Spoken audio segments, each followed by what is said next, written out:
Tanzania imeendelea kuwa kinara kwa utoaji wa matibabu ya kibingwa kwa mataifa mbalimbali na kuendelea kuifanya nchi ya Tanzania kuwa kitovu cha utalii wa kimatibabu Afrika Mashariki na Kati. Hii ni adhma ya serikali iliyowekwa na Rais Daktari Samia Suluhu Hassan, ambaye amewekeza zaidi katika sekta ya afya, sambamba na kuwawezesha madaktari kuweza kupata elimu zaidi ya utabibu wa kibingwa na ubingwa bobezi. Hatua hii imesaidia nchi kama Malawi, Zambia, Uganda, Komoro kutegemea kupata huduma za matibabu na uchunguzi wa afya kutoka kwa madaktari bingwa wa Tanzania kwa kufikiwa nchini kwao au kuja kutibiwa nchini. Kwa awamu hii, madaktari bingwa 52 wameondoka nchini kuelekea nchini Komoro katika visiwa vya Anjouan kwa lengo la kutoa huduma za afya, kama ambavyo mratibu wa huduma za utalii tiba kutoka Wizara ya Afya, Dr. Asha Mahita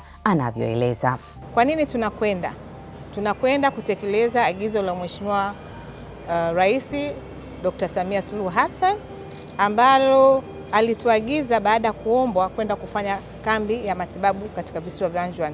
Ikikumbuke kwamba mwaka jana tulienda visiwa vya Komoro katika mji wa Moroni. Kwa sasa hivi tunaenda mji mwingine.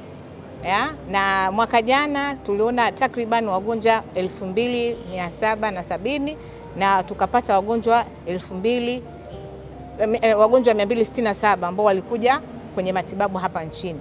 Lakini this time tunakwenda na tumeshapata zaidi ya wagonjwa 1500 wameshakuwa registered kule. Kwa hiyo this time namba itakuwa kubwa, uhitaji ni mkubwa.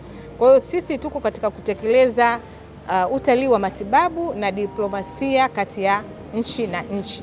Mwenyekiti wa utalii wa kimatibabu nchini, ambaye pia ni mkurugenzi mtendaji wa JKCI na kiongozi wa kambi hiyo, Dr. Peter Kisenge, akiwa katika safari hiyo, ameeleza umuhimu wa kambi za matibabu ambazo zimekuwa zikiendeshwa chini ya Wizara ya Afya kupitia madaktari bingwa bobezi na malengo yao. Tunakwenda Komoro kwa sababu hii tunaita tiba mkoba ya Dr. Samia Suluhu, ambayo imekuwa inafanyika hapa nchini. Imezunguka mikoa yote hapa nchini kwa kufuata wananchi pale walipo, na sasa tunaona inavuka mipaka. Tayari tiba mkoba Dr. Samia Suluhu Hassan imevuka mipaka katika nchi za Komoro, imevuka mipaka katika nchi za Malawi, imevuka mipaka katika nchi za Kongo na ilishavuka mipaka kwenda katika nchi ya Burundi.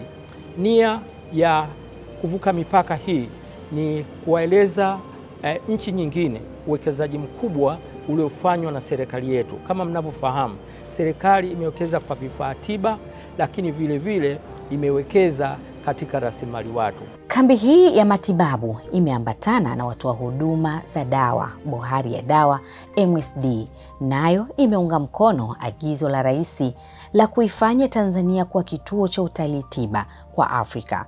Msimamizi wa wateja wakubwa wa MSD, Bwana Michael Bajile, amesema lengo kuu la MSD katika kambi hiyo ni kuona ni kwa namna gani wanaweza kutoa huduma za bidhaa za afya na kutimiza malengo ya kambi hiyo. Na lengo hasa kwa MSD kama inavyofahamika ni kitovu, au tunataka kujipambanua kuwa ni kitovu cha huduma za ugavi kwa Afrika. Kwa hiyo kupitia mlengo huo, MSD nayo imeona ichukue fursa hii kupitia maelekezo haya kuweza kukutana na wadau kutoka Komoro, na kikubwa hasa ni kuweza kwenda kuingia makubaliano au memorandum of understanding na bohari ya dawa ya kutoka Komoro katika kuboresha huduma kwa taasisi hizi mbili.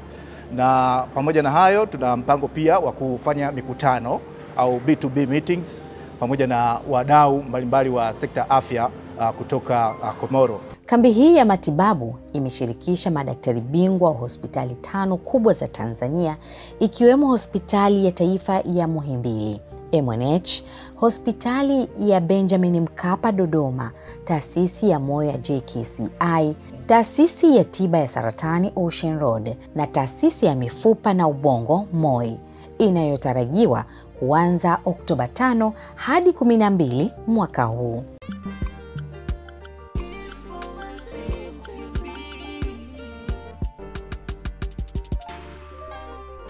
Informative TV.